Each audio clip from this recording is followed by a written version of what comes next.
I wanted to start by asking you about an Instagram posting of yours that I watched in the last few moments, where you spoke of a true win in this conflict and said it should involve occupation, displacement, and settlement.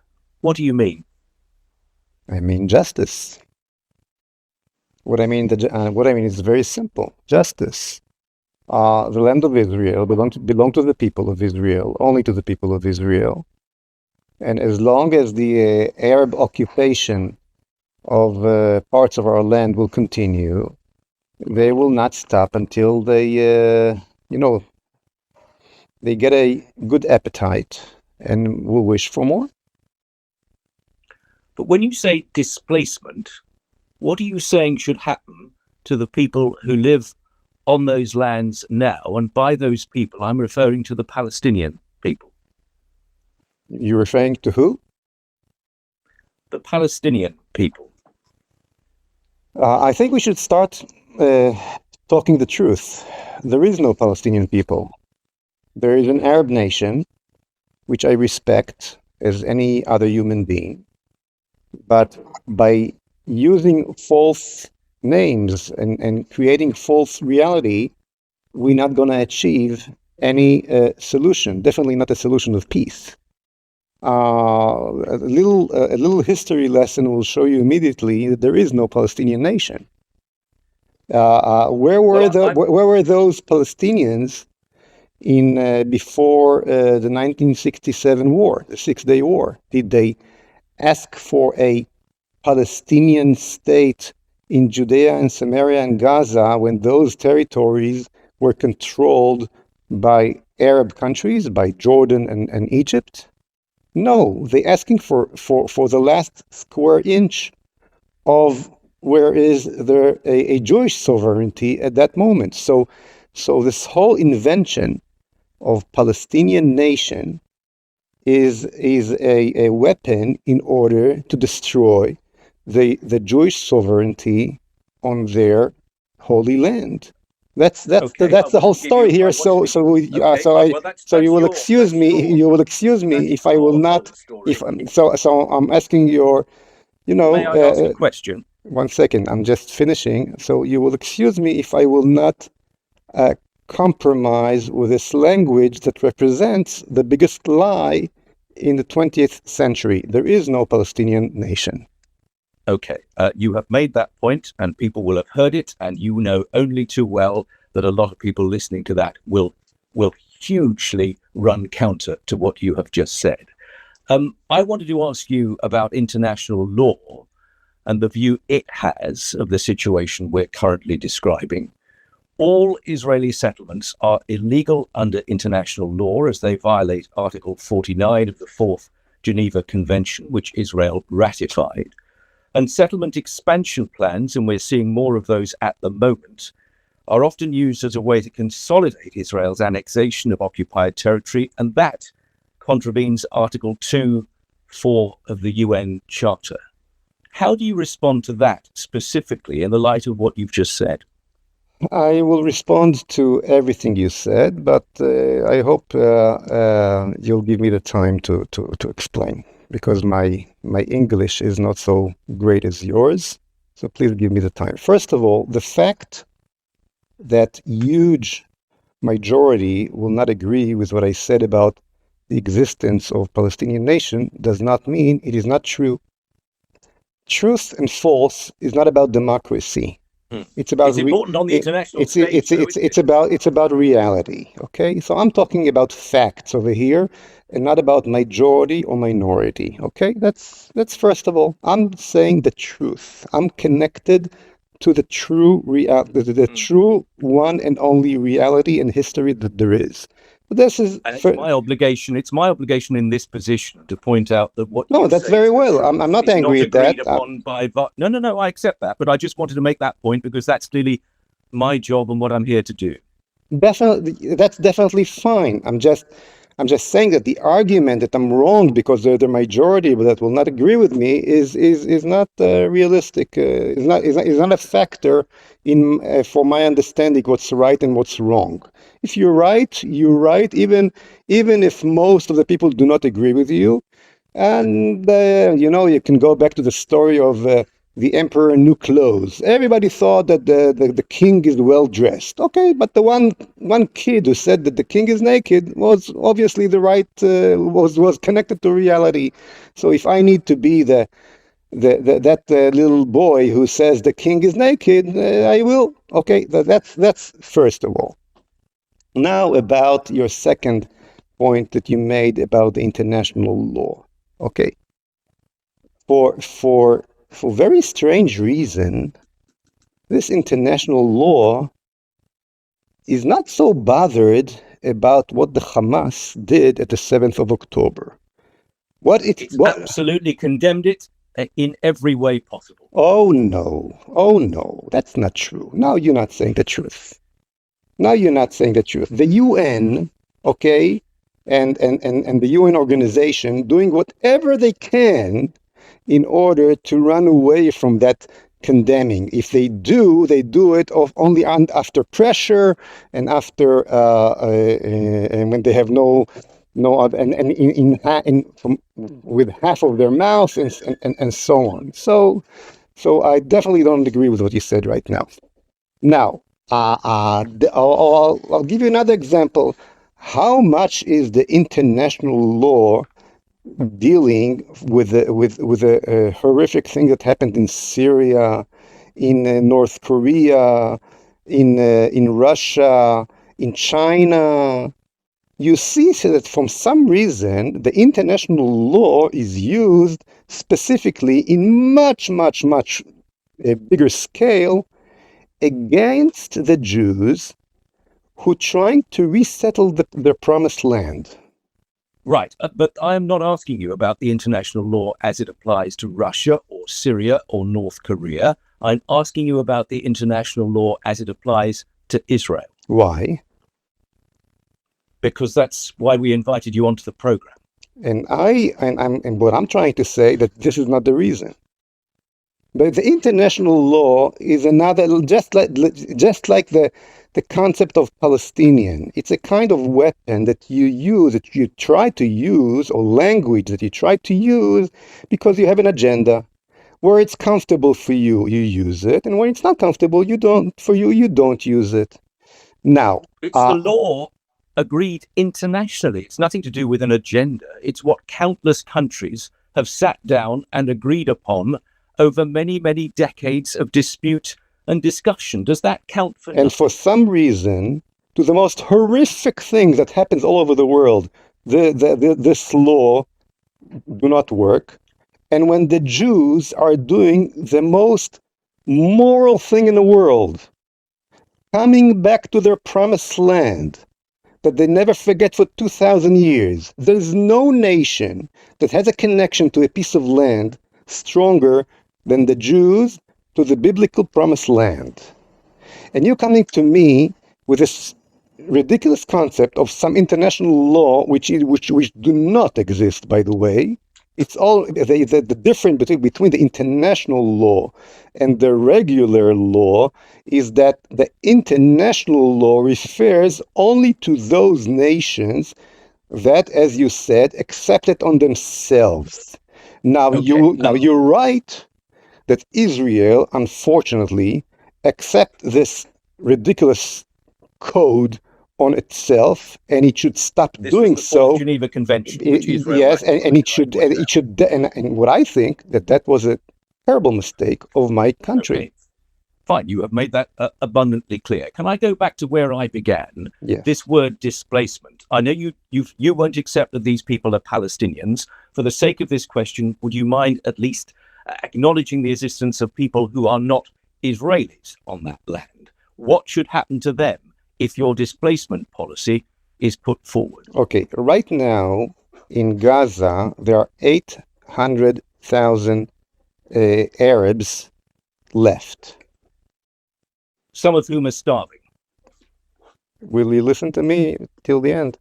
Right now, there is no 2 million, no 1 million. There are 800,000 Arabs in the Gaza Strip right now. And the only reason that they are still there and they're not leaving, as the huge majority of their neighbors wished to do and did, and actually paid before the 7th of October thousands of dollars to leave this place and find their future in a much better place. The reason why they don't leave is because different forces all over the world don't want to let them leave because of a political agenda. They would love to leave the place. Why should they leave? It's their home. They live there. They should leave because it's a terrible place for them. And most of them, the fact is that that they left in the last. No, they're still there. There are hundreds of thousands of them still there. All I'm saying is open the gates and let them. Don't stop them from fulfilling what they wish to do. They are being used as a political card by evil forces. They're being used and called a fake nation in order to become a weapon against the Jews. And where now, the fact that the international law, I'll tell you immediately, the international law was never raised when they shot missiles against Israeli cities during the last 30 years since Israel left the Gaza Strip. Well, once again, that was widely condemned by the international community on every occasion. It was widely condemned. I disagree with what you said. What you said now is not truth. It's the opposite of the truth. It was not wildly condemned. Basically, the world accepted. Okay? Israel left the Gaza Strip. They continue shot missiles against Israel, which ended with what we got at the 7th of October.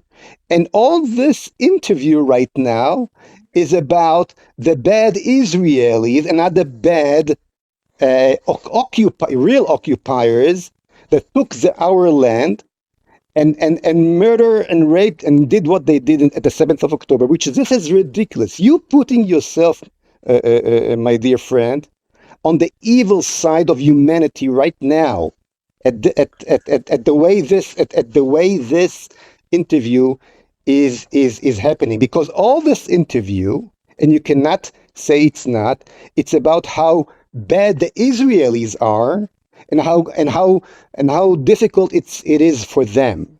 Well, these people. These people. Let me just finish that. These people voted. 80% of them voted for Hamas. This is not an organization separated from the people of Gaza. The people of Gaza are Hamas. Totally Hamas. Okay. They're not totally. Hamas. They all responsible. You are. Wait. So let me ask you a question. Don't you have any kind of responsibility to the leadership you're voting for? Let me ask you about. Why don't you answer? Because I'm asking questions rather than answering them. Let me ask you about where you think all of those people should go if they were to leave along the lines that you described. Exactly, we're about 1 million left already. Okay, they decided to go to Dubai. They decided to go to Europe. Many of them going to Turkey. They have 22 Arab countries that talk their language. The British Empire already cut the land of Israel to two in the 20s. When it was actually Winston Churchill before the war, and created a Palestinian state on the land that was supposed to belong to the Jews on the eastern side of the Jordan River. It's called Jordan today. They have the whole world to go to. Definitely all the Arab world to go to. The Jews have only one place, and this is the land of Israel. Right. And this is the land of Israel. Create thousands upon thousands of refugees and then see what happens, and you hope they'll be okay. That's roughly where we're coming from. on that, as far as I can tell. You don't say just throw this sentence and continue. My obligation is to care about my people. Let me tell you something very simple. There was no Nukhba forces that crossed the channel in 1930 in World War II from France, German Nukhba forces that slaughtered kids in London and raped women in any other city of England, and yet you, the British people, burned to ashes every German city you could get to, including men, women, and children. You are the last one to come with any complaints to us when we wish to take care of our own people, our own nation, on our only little land, holy land that we got here in the Middle East. Can I ask you about the situation on the West Bank specifically? Again, I'm going to quote United Nations figures, which you may contest, but that's obviously for you to do if you choose to. But according to the United Nations Office for Humanitarian Affairs, and these are figures between the 7th of October and the 20th of February this year, there have been settler killings of 8 Palestinians, 111 injured, and the displacement of more than 1,200, including nearly 600 children. 561 incidents of Israeli settler attacks against Palestinians in that time. I hear those figures and I laugh. I really laugh. It is so ridiculous. It's so ridiculous. Never happened. First of all, never happened. It is so ridiculous. You have here killers. It's like I don't know even where to start. I don't know where to start.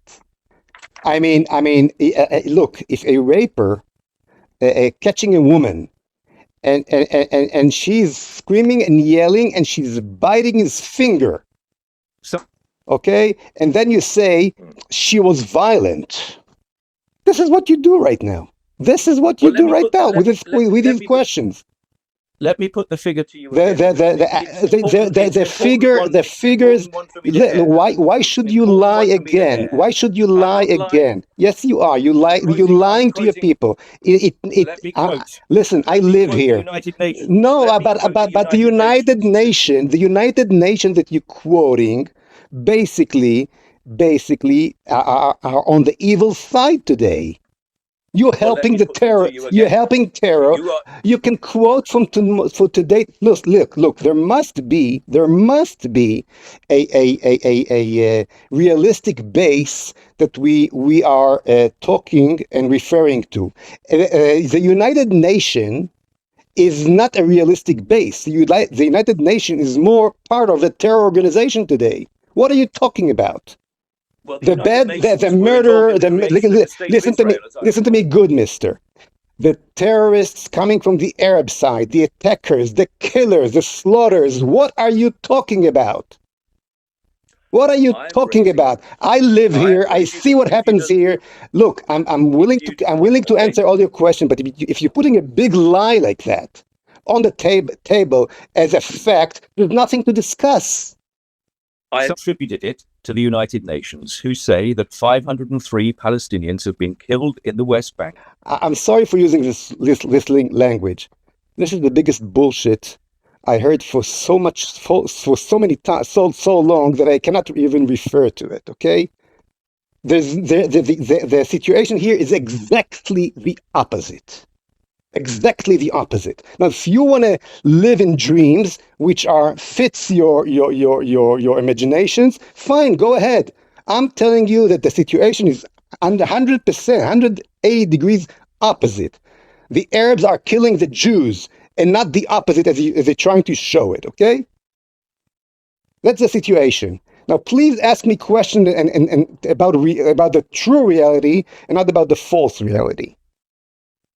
on this program since October the 7th, there have been occasions when we have sat down with Israelis and Palestinians who are working together, whether it's in the business community, whether the arts world, the music world, the sporting world, to try and make the situation that you and others face in the region better. Are they so wrong to try to do that? Besides the fact you use the word Palestinian again, which I don't agree on. I agree with what you just said. Whenever an Arab people or any other Gentile, it doesn't matter if he's an Arab or any other nation, wish to work together in peace and not taking away my land from me and not to kill me, my door is open. Go ahead. We're not looking for war. We're not looking for, God forbid, bloodshed. But the minute the minute you did use the word Palestinian, you basically said that I am an occupier on my own land. That the land belonged to different nation. So basically, you declared war with these naive sentence. The minute you're saying the word Palestinian, you basically declared war on me because you basically said that my land do not belong to me anymore. It belongs to different nation. Okay? So just take off the word Palestinian from the sentence, and I agree with every word you said. So your door is open, but it's only open if you won't refer to them as Palestinian and if they all leave Gaza where they currently live. My door is fully open to any kind of good relationship with any nation in the world as long as they accept the fact that the land of Israel, the biblical land of Israel, belongs to the Jews and only to the Jews. So your door is open, but solely on your terms. Oh, I'm willing to talk to you only if you'll give me half of London. Is your door open to me as well? With this wish of mine? Can we talk about it? I think you know well that London is not in my gift. The point I was making is that if you only open your door when the people walking in already know they've lost before they even pushed it open, no one is lost. What's the point of them walking through it? No one is lost. They will see it as a loss. Well, a huge loss. If you want to declare war without saying it and wish to me to give you my land, you're basically declaring war, and you'll find war, and I'm going to win that war. Let me tell you, I'm going to win that war. The path you're taking, that definitely represented in this interview, the path you're taking will promise that the war will never end, the bloodshed will never end, and one of the forces that will be responsible for it is the BBC. Because when you're taking this side, the evil side of history, and you should understand that the Jewish nation is coming back to their promised land after 2,000 years, exactly as it's mentioned in the Bible. Okay, it's a biblical move. What's happening right now? It is a promise. It's a moral promise and moral direction for the redemption for the entire humanity. It is something that the evil forces of humanity are trying to stop. You should understand that the reason why the Balfour Declaration was given from the first place was exactly because of that. Because the good side of the British nation realized after World War I that we need a different message that will come to the world from the promised land. to the entire humanity, that the Jews has to come back to their promised land and create their nation again and radiate from here to the entire world the true message from the true message, the true moral that all the believers in the world know that will come from Zion. So, And those forces that you represent right now in this interview, who trying with all kind of lies, like Palestinian nation, like Jews are that murdering Palestinians, so-called Palestinians, and so on, trying to stop this amazing redemption of what we see here when the Jews are creating their promised land again. Basically connect themselves to the evil side of history. You should understand that. Amidst all of this, there are still significant numbers of Israeli hostages being held by Hamas in Gaza. How does anything that we have discussed in the last 15 minutes or so help them? If Israel would have won that war in the first week, as it should, react just as you, the British people, acted in Dresden, in Hamburg, just as the Americans acted in Hiroshima and Nagasaki. Show the evil its right place in the world. There's no place to that kind of Islamo-Nazism in history, in the world. If Israel would have acted the way it should have, the war would have been behind us already after the first or the second week, because the IDF is much stronger, and then there would have been no humanitarian, so-called humanitarian aid to who? To the Hamas. No fuel. No, because you cannot breathe in these times. You talked of Hiroshima, of Nagasaki, of Dresden. We do not need to do this. Excuse me for not explaining. All we needed to do is to close the water, close the gas, close the electricity, and let them come out of the tunnels with the refugees asking for mercy and for their lives. Instead of that, we did exactly the opposite. Stupidly. Punishment, in other words, collective punishment. What do you people living in Gaza were punished? Who do you think the war is against? Excuse me, who's the enemy? Who is the enemy? Everyone living in Gaza. When you fought against the Germans, you fought against the Luftwaffe or against Germany? Answer me.